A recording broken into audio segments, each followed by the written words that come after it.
Alors, la famille, une fois que tu finis de causer avec ton fournisseur, la discussion avec ton fournisseur, vous avez une conclusion, le montant, le nombre de poids, tu l'as donné, c'est bon. Alors, il va me te demander, avez-vous un transitaire? Le transitaire, c'est quoi? C'est l'agence de logistique d'importation et d'exportation. Donc, ça veut dire, c'est l'agence qui se trouve au niveau de la Chine et au niveau de ton pays. Donc, Brazzaville, Kinshasa, ils ont une agence là-bas. Alors, si tu n'es pas paresseux, tu dois te déplacer jusqu'à l'agence. Ok? Quand le fournisseur te demande, avez-vous un transitaire? Tu lui dis oui. Tu vas l'envoyer maintenant les coordonnées, l'adresse de l'agence au niveau de la Chine. La même agence là aussi, ils ont aussi un représentant, ils ont aussi une entreprise au niveau de Brazzaville, au niveau de ton pays.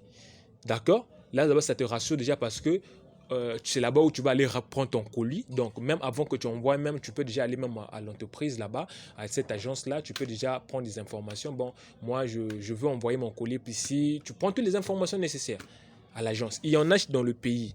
Donc, c'est pas quel nom, ça y est, donc, tu peux aller là-bas.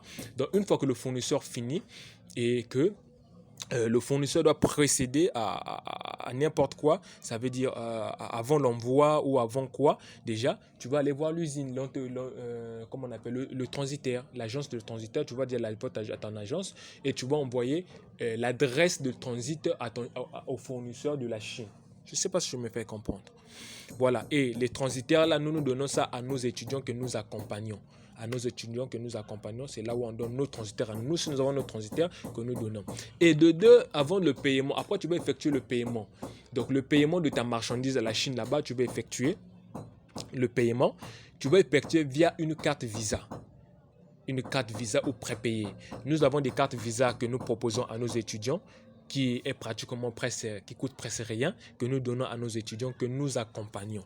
Donc, quand on t'accompagne, tu es dans notre club, on te donne, tu as droit aux cartes, tu as droit aux cartes, tu as droit à une attestation de formation, tu as droit à plusieurs avantages, tu as droit chaque semaine, tu as droit à une formation en entrepreneuriat.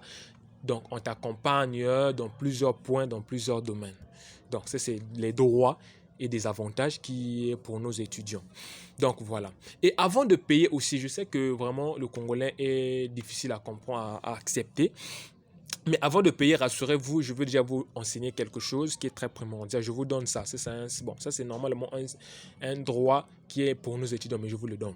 Tu vois où on écrit protection pour ce produit-là. Là, on a dit moyen de paiement, carte Visa, tout ça. Donc voilà. En bas, on écrit alibaba.com protège vos commandes passées pour payer. Il dit quoi? Protège vos commandes passées et payées sur la plateforme avec Trace Assurance. C'est quoi Trace Assurance? C'est un moyen de paiement, d'accord? Quand tu vas payer ta marchandise depuis la Chine, à travers un compte la carte monétique, la carte prépayée, alors, parce que c'est pas tout le monde qui a des comptes bancaires, d'accord? Ça t'oblige pas à avoir un compte bancaire. Tu as un carte prépayé. Un carte prépayé, le carte prépayé, tu peux faire tes envois depuis internationalement, depuis l'international. Tu peux faire tes transactions. Tu peux acheter n'importe quoi sur l'internet. Tu peux booster tes pages Facebook. Tu peux booster tes pages de vente, tes boutiques en vente. Tout, tu vas faire avec, sans rien. On donne ça à nos étudiants que nous accompagnons. Alors, la trace assurance, tu vois le logo jaune, la trace assurance, il faut aussi vérifier ça. Alors, quand une boutique a vérifié, ça veut dire qu'il a payé tous ses documents. Il paye un document qu'on nous appelle trace assurance. La trace assurance, c'est une agence que l'entreprise Alibaba a mis à la pression de la boutique, à la pression de l'usine.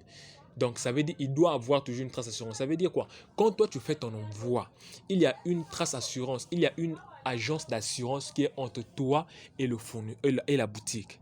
D'accord? Donc, quand tu fais ton envoi, ton achat, tu fais le paiement, avant que ton transitaire, avant que ton agence qui va amener ça ici, là. Donc, ici, là, c'est plus rassurant parce que tu en as dans ton pays. Donc, c'est eux qui vont te confirmer. Donc, tu en as avec eux. Tous les jours, tu es avec eux. Tu peux aller le matin, tu vas leur voir.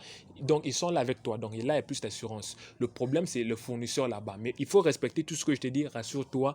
D'ailleurs, Alibaba, il n'y a pas de l'escroquer. Parce que quand tu vois trois assurances là-bas, c'est une assurance. Ils sont là.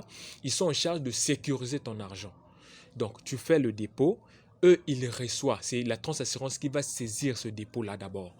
Une fois que ta commande est confirmée et que tu confirmes que ton agence de transition a bien reçu ta commande, tu vas cliquer juste sur un bouton et automatiquement c'est là. Donc c'est après 5 jours que la trace assurance doit libérer l'argent que ça arrive à ton fournisseur. Ça ne passe pas automatiquement. Donc, ça veut dire que tu as le moyen, si quand tu as fait ton dépôt et que le fournisseur a dit, bon, dans 2 jours, je vais les venir déposer ça sur ton transitaire à ton agence qui va amener ça là-bas et qu'il fait les retards, 2 jours, ça dépasse, ça devient 3. Tu peux arriver automatiquement